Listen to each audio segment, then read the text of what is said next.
अस्सलामुअलैकुम वरहमतुल्लाहि वबरकातुहू। मोहतरम अज़ीज़ों और दोस्तों, आपने देखा होगा कि बहुत सारी मसाजिद में खाने काबा की और इसी तरह मस्जिद नबवी की तस्वीरें लगी हुई होती हैं। इसी तरह बहुत सारे लोग अपने घरों में खाने काबा की तस्वीर या खाने काबा का नक्शा बनाते हैं, मस्जिद नबवी की तस्वीर लगाते हैं या फिर बैतुल मुक़द्दस मस्जिद अक़सा की तस्वीर अपने घरों में लगाते हैं। तो शरअन इसका क्या हुक्म है, इंशाअल्लाह आज के इस वीडियो में हम समझने की कोशिश करेंगे। सबसे पहले तो मैं आपको ये बात वाज़ेह कर दूं कि हम उन तस्वीरों के ताल्लुक़ से बात कर रहे हैं जिन तस्वीरों के अंदर किसी जानदार की तस्वीर न हो, बल्कि सिर्फ खाने काबा की जो इमारत है वही इमारत हो, आसपास जो तवाफ़ करने वाले होते हैं वो उसमें नज़र ना आ रहे हों।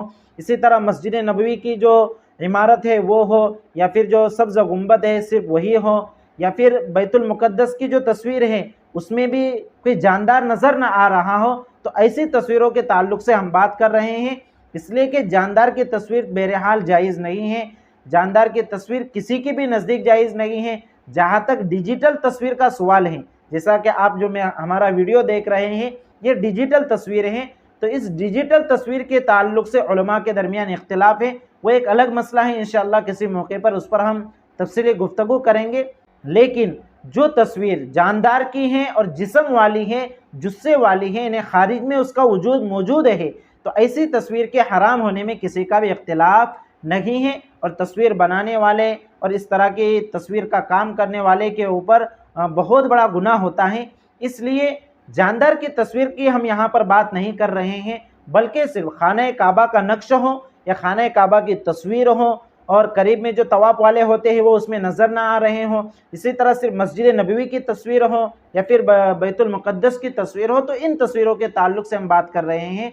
तो जहाँ तक मसाजिद का ताल्लुक़ है, अगर तस्वीरें मसाजिद में जो साइड की जो दीवारें हैं ऐसी दीवारों पर लगाई जाती हैं कि जिनकी वजह से नमाजी की नमाज में खलल वाक़ नहीं होती, तो लगा सकते हैं, मुबाह अमल है, कोई नाजायज़ अमल या बिदअत वगैरह नहीं है। इसी तरह अगर सामने की दीवार में लगा रहे हैं तो इतना नीचे न लगाएं कि नमाजी की नज़र उसके ऊपर पड़े और उसकी नमाज में खलल वाक़ हो, बल्कि ऊपर की साइड में लगाएं कि ऊपर की साइड में लगाने की वजह से नमाजी की नमाज में खलल वगैरह वाक़ नहीं होगा।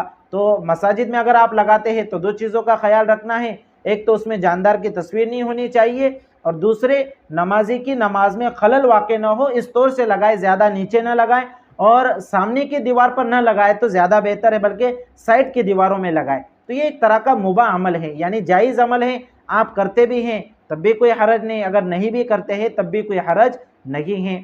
इसी तरह घर का मसला ले लीजिए, घर के अंदर अगर आप तस्वीर लगाते हैं खाने काबा की या बैतुल मुक़द्दस की या मस्जिद नबवी की, तो वहाँ पर भी इस बात का ख्याल रखना ज़रूरी है कि उस तस्वीर के अंदर किसी जानदार की तस्वीर नहीं होनी चाहिए। इसलिए कि ये जो तस्वीर होती है ये तस्वीर खारिज में मौजूद होती है, इसका अपना एक जिस्म होता है, एक जुस्सा होता है, और ऐसी जानदार की तस्वीर जो खारिज में मौजूद हो और खारिज में उसका वजूद हो, ऐसी तस्वीर के हराम होने में किसी के नज़दीक भी कोई इख्तिलाफ नहीं है। डिजिटल तस्वीर के ताल्लुक़ से इख्तिलाफ तो है, जो इंशाअल्लाह मैं कभी आपके सामने बयान करूँगा, लेकिन जो खारिज में मौजूद होती है ऐसी तस्वीर के ताल्लुक़ से किसी का इख्तिलाफ नहीं है। इसलिए अगर घर में भी आप खाने काबा की तस्वीर लगा रहे हैं या उसका नक्शा लगा रहे हैं, तो उसके अंदर किसी जानदार की तस्वीर नहीं होनी चाहिए और ऐसी जगह पर लगाएं जहाँ पर उसकी बेहुरमती भी ना हो, बेअदबी भी ना हो। तो आप घर के अंदर भी लगा सकते हैं और मसाजिद के अंदर भी लगा सकते हैं। और दोनों जगह लगाने का क्या तरीका है, किन चीज़ों का ख्याल रखना है, वो मैंने आपके सामने तफसील के साथ बयान कर दिए। आप इसको अच्छे से समझ लें और अपने दीगर दीनी भाई बहनों के साथ भी इस वीडियो को शेयर कीजिए ताकि दूसरों का भी फ़ायदा हो। अस्सलामु अलैकुम वरहमतुल्लाहि वबरकातुहू।